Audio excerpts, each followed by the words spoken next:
Hello, peoples off the tube. I wasn't going to make a video this week because I don't really have time to do it. I had a video planned. That's probably going to be next week now. I don't really have the time to make like a proper edited scene sketch thing. So I was like, well, it's fine. I'm not committed to making a video every week. I'll just do nothing this week. And then I remembered this story, and I was like, maybe someone will find this entertaining. This is a little story from some years ago that I just think's kind of funny. And I told it to someone at the time, and they're like, yeah, that's kind of funny. It's sort of like a sequel to Es Constipado and, what was it called? Linguistic Quirks. Except this story exists entirely in English, and it's just, you've not got the translation as an excuse. This is me not understanding words. Well, it's not really. Here is the story. So to give us a sort of base level understanding as to what this story is about, you might remember, I think you still get them, cheese strings. A sort of stick of cheese, you peel bits of cheese off of the stick and eat them until there's no cheese left, and that's what it is. It's a cheese string, stringy cheese that comes off a stick. Yeah? Do we remember cheese strings? Probably if you're an adult, you've not eaten a cheese string for many a year, but I don't know.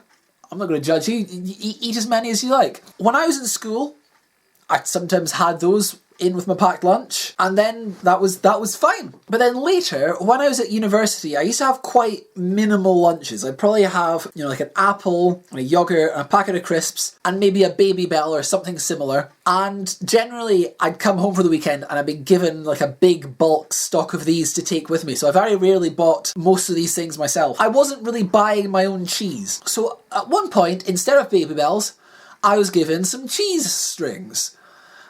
Except they weren't called cheese strings anymore.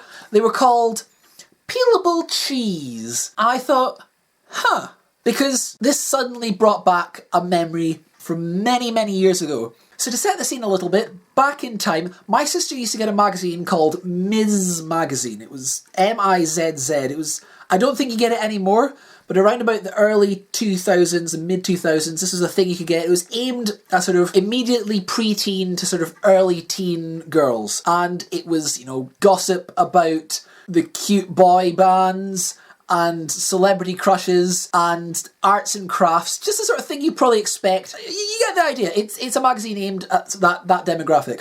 My sister got this. She'd have been 13... probably at this point when she was getting this magazine. I was about 11. I tended to read it after she was finished with it because, sure, why not? And I remember there was a page, a sort of, send us your embarrassing stories. And one week there was a story in which this girl told a tale of how she'd been at school and she'd left her classroom and it was, break time. And she was like, I've got a cheese string to eat at break time, but oh no, I've left it in the classroom.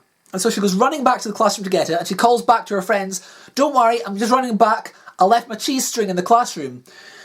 And because the word cheese string, there's a lot of S's kind of all together, if you say it too fast, it sounds like you're saying G-string.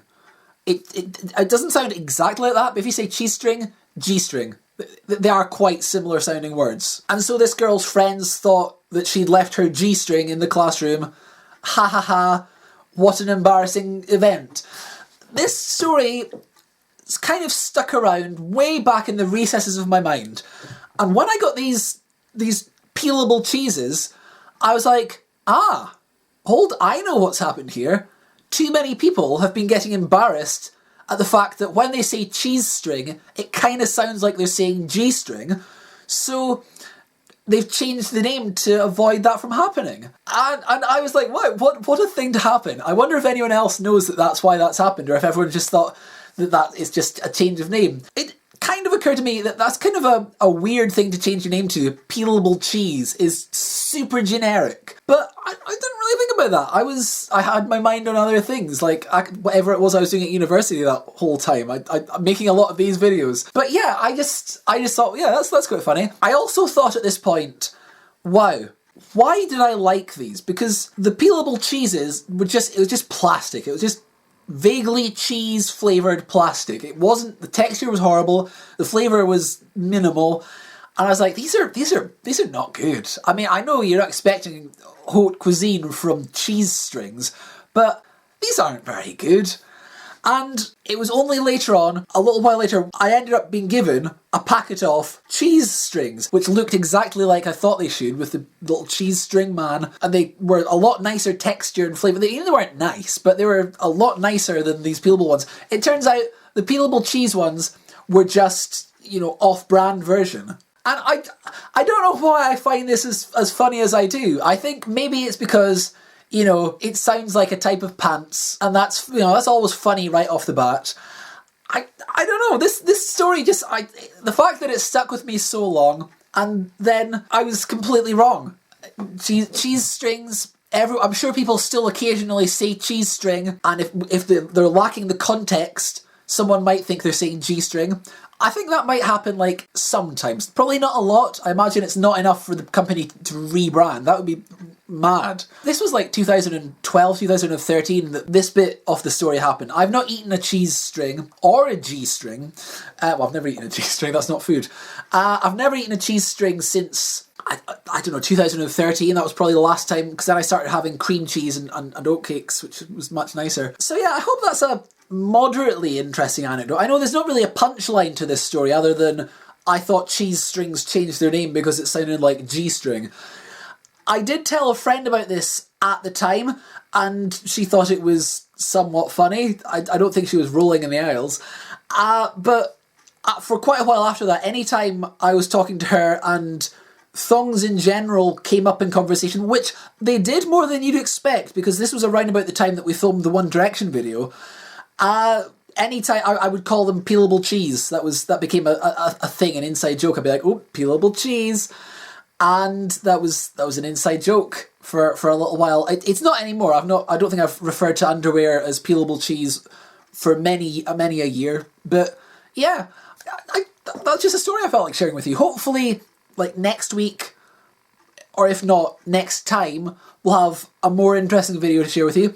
I just thought this was a story that you might find vaguely amusing. I mean, I do. I think it just popped back into my head this morning. I don't know, and I was like, oh yeah, that was a thing that happened.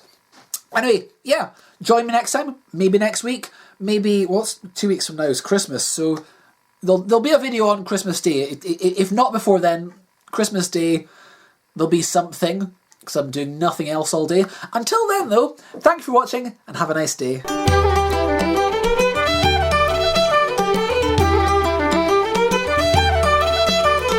I'm not sure what you think of this new background. I know usually I'm sat here and the camera's facing that way, which is... My room's kind of messy at the moment. You're used to seeing that corner. There's a lamp and my cupboard's open and the mirror in the background. I just thought, now I've got a camera on a tripod, I'm not tied to my desk, why have the camera over there? I might just have it over here. Last week's video, if I turn the camera like this, you can see the camera in the mirror, which is, oops. So just ignore that. If I mess up, just pretend you didn't notice. Bye.